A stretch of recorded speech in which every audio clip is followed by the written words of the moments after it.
never seen you not smiling and positive. And I know, again, we all go through it, but tell me a little bit about where that, like, how did you embrace the energy to, you know, I know we're not positive all the time. Yeah. But you kind of, you exude that energy. So can you tell me a little bit about that?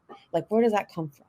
If I'm very frank, I think the most credit really goes to my father, because I think from a young age, he was raised really religious with very religious values, and he was Muslim specifically, and is currently also.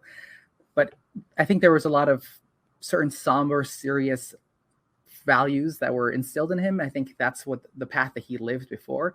But eventually he decided to move to the United States and learn more about just different ways of living and different perspectives on life. And I think he got exposed to a lot of different motivational speakers. And through that, I think he learned a lot more about just changing your mindset and paradigm shift, if you will. And that, I think, led him to just see the world differently. And when he had us, like, I think as his kids, he just naturally brought us into that world. And I remember every morning when we would get a ride to school, we'd be listening to, like, maybe Anthony Robbins, maybe Jim Rohn, maybe Ryan Tracy, sometimes Wayne Dyer. And that's kind of what just our morning commute looked like. And even if I was a kid, just like not paying attention, and we didn't have phones back then for me to be distracted, at least, like, even if I was looking around, eventually I'd hear some nuggets of information. And I think he was a morning person. And so he would just, like, come up with, like, this energy of a good morning. Are you ready to take on the day? And, like, this is the day, you're ready for the day of judgment. Like, he'd say weird, funny things like that.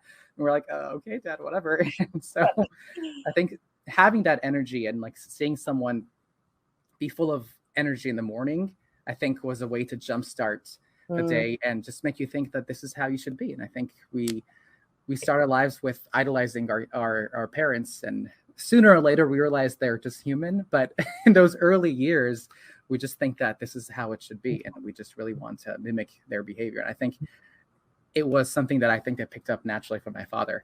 And as you go around life, you just realize that, well, smiling always makes things better. If not, at least if it doesn't do anything, at least it'll either make things better or not do anything at all. And you'd rather be in a situation where you have something to brighten your day and other people's also.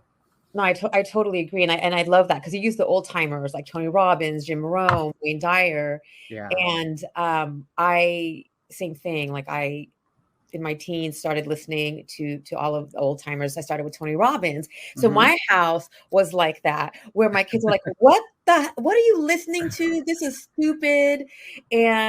But I let it play on the TV, on the radio, wherever, or, on the CDs, wherever I was.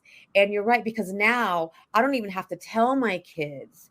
Like, part of their daily routine is listening to Tony Robbins or Grant Cardone or any, there's motivational speakers that kind of speak to them. And it does. Our environment really does. We are a product of our environment. It could go both ways, right? This way. That's right. But you're right. And not everything is unicorn and roses, but what a way, to start the day with your dad setting that tone, and then you kind of emulating that.